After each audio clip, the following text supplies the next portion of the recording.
Hello fans, welcome to another great episode of Crap Box Cars. I'm here with Grant. We decided this episode's not going to be so much like crap cars, but today we're just going to drive some cool cars around and just vlog a bit. So, Grant, what are we driving today? Okay, my fears of BMW going down into the pisser have been resurrected with this car, the M340i. Oh my golly! What year is it, Grant? I have no clue. It's a 2020. It's a 2020. All right. So fans, here, check this thing out. It's around 400 horsepower, right? Something like that. I don't know. The thing is, I just drove it for the first time, and it's actual paddle shifters. Like otherwise, you hit the paddles and it's like a little second of wait, or you got to play with them and something like that. This thing, you hit the paddle, shifts. It's great. Oh, it's so quick. So it's a 340M, and I don't know anything about it. Grant doesn't know anything about it. I don't care to do research. Grant doesn't care to do research, but I'm just gonna rip the thing. I'm gonna rip it. Start it. Exhaust sounds. Oh yeah.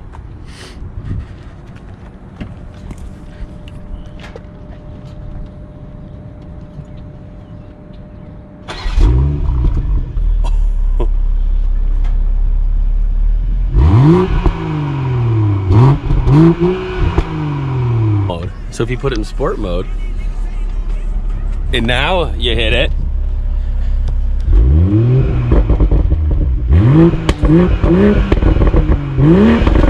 Holy crap, that's awesome. Yeah.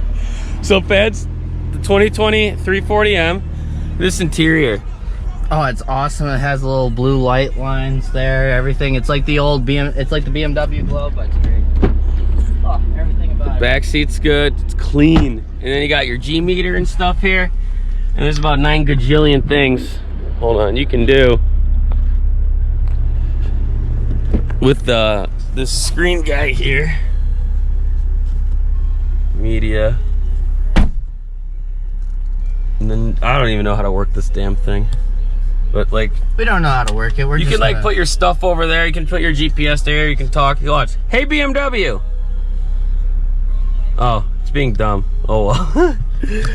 Well fans, I think it's time for us to drive it. So Grant. Oh my Grant, the BMW connoisseur who's raced about 9 gajillion of them. What do you think of BMW's new stuff? Well, in the like 2010 and all that era, I was terrified. This is like, oh my. It's just so nice. It's just like I haven't pushed the car very much at all. I've only gone in a straight line very quick. It just sinks you back in the seat and you're just sitting there like, yeah, this is great. It's not too much power, too much nothing. It's just great. Well, yeah. Go. Oh, where am I going? Some topic so freaking much.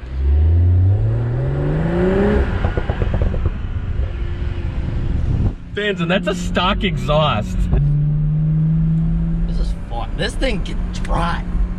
This thing is good. So this thing, you're impressed, aren't you? I'm gonna pick up one of these babies. All right, so line up and give us a little first gear launch. I'll do the 2 grand. Let it boost itself a little, build a little turbo boost, and let go.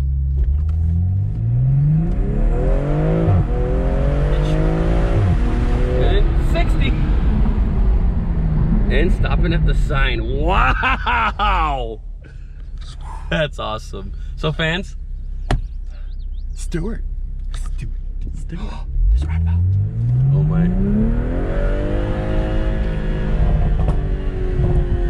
Look at it a second. Oh, it's grassy. Oh, it's so grassy. It's so grassy.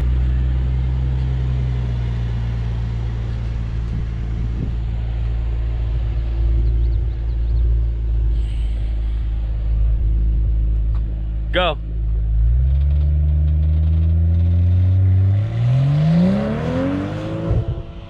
This car is just ungodly real. Even here, us not in sport mode, if you listen to this thing, it's like, I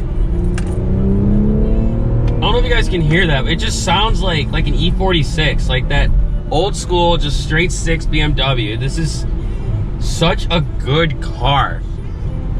And the all-wheel drive in this thing, I know, is, I think it mostly does like 20 to 30% to the front. I know it's extremely rear biased, which I kind of like a little bit more. Like my Trailblazer is 65% rear only, and that's like the max, or that's like always. I like that a lot, but this, because I've driven this thing in the snow a bunch of times, and this thing, it gets stuck. It really does. It pretty much acts like a rear-wheel drive car in the snow, but this thing, just how it handles in the steering, it's just so like, if you put it in sport mode and you're on like the highway, like if you just like sneeze, I swear, like if you sneeze and just hit the wheel like that, you're in the other lane. Like it's so sensitive, and it's just like, you just touch it like this, and it's the most wild thing. But this car with the traction controls makes you feel like such a race car driver. It's just awesome. Yeah, it really makes anyone feel like a race car driver. I personally like the sensitive steering wheel, but that's just me. So me and Grant have both driven a zillion Beamers in our day, and honestly, I've driven 2015s, 2017s, and like 2008s, and like around that area mostly. And I was starting to be worried about them. I thought they wouldn't be as good because they're going more and more safety, more and more like less driver's feel. But this car has so much driver's feel. It's like the only like brand new car I feel like that has real driver's feel, and you can turn all the traction control systems off on everything. And if you really want to push it, it will slide. It doesn't really like to, but it will do it. So like the last BMW that I really liked was the E92. That was great. But I grew up with the E46, and the nostalgia of all that is in this new car. I feel it. I love it. I mean, it's a 3 Series, and this isn't even an M car. So, next car. Okay, so now we have this, like I said, 2017 or 15 or somewhere in that year's C7 Grand Sport. It's got 285s up front, Michelin's, 355s in the rear, or 35s, I mean, automatic. It's a great car. Naturally aspirated. This thing handles, like we said earlier, or like I said, like I've never seen. I still don't know how to pull the damn hood on this thing. I am so unprepared for this video, it's unreal. But anyway, it's a beautiful car. You got the carbon fiber wing here. You got, I believe this might be glass still, but you got your carbon fiber trim on the side down there. You got carbon fiber on the hood. And I love the wheels. This is one of my favorite details. You got the red rim here, right? You got this red rim that matches this. I think that's just beautiful. You got this Grand Sport nice plastic piece that goes right into the splitter. Yeah, that's a beautiful splitter as well. And check out the carbon up here. And then the interior of this is so much better than the C6 in my opinion. Like here, if you look at this interior, just look at like the this is called, I think, Adrenaline Red, and the car color is Watkins Gray. So this is actually a really rare color mix for a C7, is the Watkins Gray with the Adrenaline Red in a convertible. Really hard to find. Like, look at these brakes. Like, look at these big Johnnies. Things are. We're not in Geo-Track or Trixie mode anymore, are we, fans? And you look at this big Johnny. Look at that guy. He's huge. He's huge.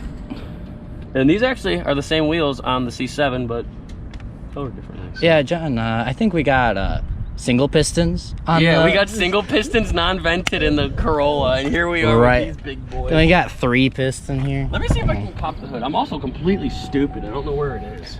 Oh, you know, we only know how to drive them. We don't know how to work them. Oh, I can't find it. Cut the video until I find it. Fans, within less than a second of turning off the camera, I found it. It's just way behind the OBD sensor. So that's what's under the hood of this guy. Ooh. I mean, it's pretty cool, you know. Ooh, and you like that logo right there, fans? See all this area right here? Lots of room for activities like a Pro Charger, maybe. Yeah, we got a lot of space there. It is actually a really good amount of space for a car like this. But yeah, I mean, look at that nice intake. That's a lot of room there. Nice suction. Absolutely. So now we'll have Grant drive the Corvette. This way.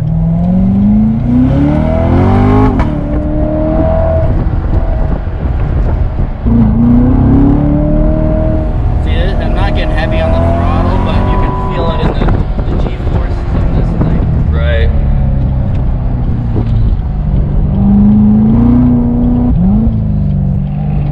That's a nice shift, downshift though. Yeah.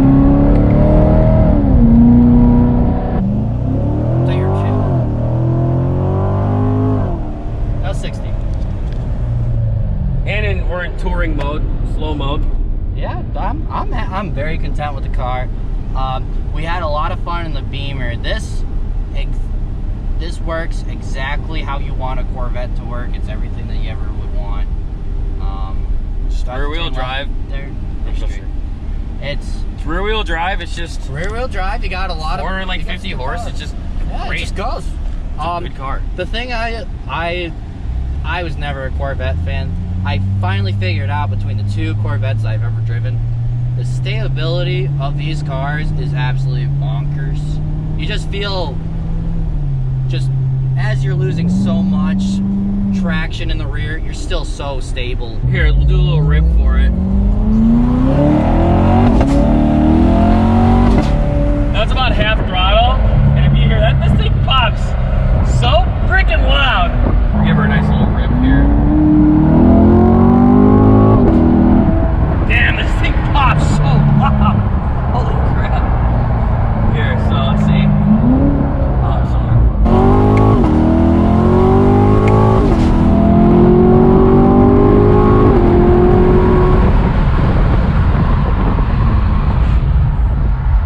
Wow. That was... This thing rips. This thing is... Oh, man. This is such a nice car. It's so composed, and like seriously, like I'm in 4th gear right now. It just like look at this lane change, like it's so flawless. It just changes lanes, and it just goes. And it's just such a great car. Look at this here. Look at this dash.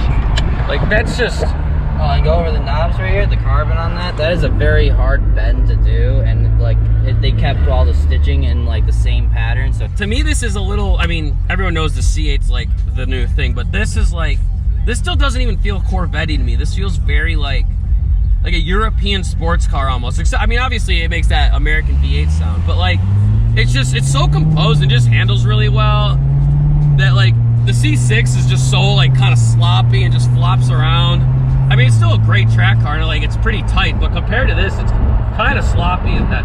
So, the one thing I don't like about these Vettes is that the paddles in this one are really like, they're kind of slow. Like, for a sports car, they really should be on point, and there's like a 400 or 500 RPM delay by the time you hit it. So if you really like try to like, you have to hit the paddle when you hit 6 grand, and then it'll shift that red line at 65. But if you hit it at 65, it'll like lug over and like red line. So it's just like, they really could have done a better job on the trans. I mean, it shifts smooth, and it's like, it's an 8-speed, but like, they really could have done better on it. I'm totally content, satisfied.